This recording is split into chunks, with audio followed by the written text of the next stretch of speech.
spring of 2007.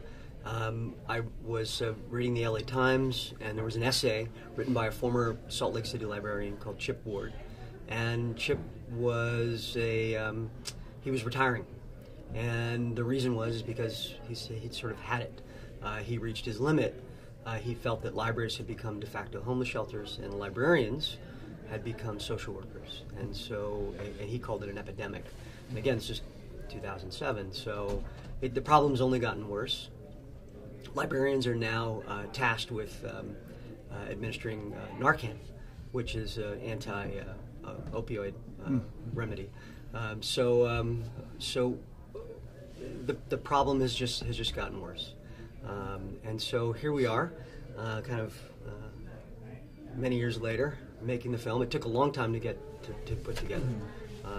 Obviously, when you're talking to studios and independent companies about making a film about the library and about mental illness and homelessness, you could just watch their eyes kind of glaze over because those subjects aren't particularly sexy. Yeah, but there's a lot of nudity, so there is a lot of nudity. Always start there. Yes. Wow, yes, that's true. Yes, Yeah. we made sure we sexed the hell out of it. Yes. Lots of sex. Very spicy. Lots of ass. You have no idea what's going on in the library. Yes. The naked truth. Yeah. Right. Mental illness and addiction, is something that's personal to me. People in my family and myself. You know what I mean? And it's very easy if you don't have support, and if I and people in my family who suffer didn't have the support of us, each other being in our lives, any one of us could have ended up at the public library.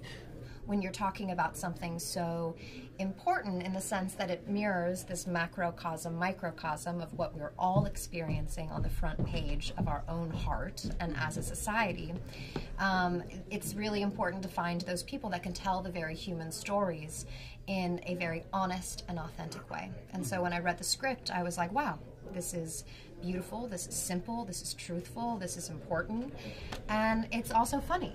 And so I, without even wanting to think about what it could be or who this man was, or even the script just sort of pulled me in. And then, everything else was just sort of a gift after that. When you think about the major issues of our time, whether it's climate change, homelessness, opioid addiction, mental illness, the dismantling of our civil and constitutional rights, racism, class division, it all sort of, the intersectionality of that all happens inside the public library, underneath the roof of the library. So when you go into a library, I don't know how long it's been since you've been inside your local public library, but it's not the same library that you remember that you went into as a boy. It is an entirely different experience. And what I think you see going on inside the library is that it bridges the digital divide between the haves and the have-nots. You and I have computers, we have cell phones, but imagine if you only had 2 hours a day to connect to your loved ones, to look for a job, to apply for college. That makes a difference if you only have 2 hours. So I was just sort of drawn to it because I'd spent so much time in the library researching one of my films called Bobby, that I just thought, I know this world. I want to explore this world. And when you're making independent films, you also start thinking about your budget. And so when you think about a library, it's like a single location. Very much how the Ambassador Hotel was for Bobby. It was like, okay, this is how I'm going to design this movie to be able to shoot independently and shoot it on a budget. The way that he created this world, it was very surreal. First of all, our hours were from 7 p.m. to 7 a.m. every day. That was our work schedule because we had to work around the public library schedule. Wow. So that's right. It was open during the day. Yeah. So that automatically made us very communal. We were locked in the library with each other for 12 hours, and that set a tone. There was no running back to your trailer, and it set a tone. We got to really understand what it feels like have to have only that to depend on for the most of your day. And one day on my way to work, we were coming in and the library was really closing in real life, and I was like, wow, these are new extras. they should hire a lot of new extras. I don't recognize these people because by this time in the film, this day, I knew everybody.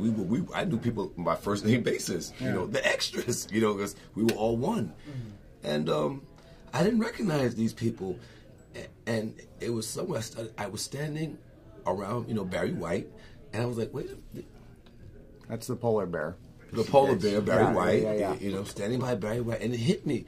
These are not extras. The shift was changing. The real people were leaving so that the actors can come in and portray them. Wow. And I got caught in the changing of the shifts, and I'm like, these are real people. Yeah. And This is happening. Oh my God! Yeah. I ran and remember we got food and I was like, no, we're feeding every fucking body. Yeah. You know, like it was humbling but I was drawn to the project basically just to be anywhere near this guy first of all, and then the writing.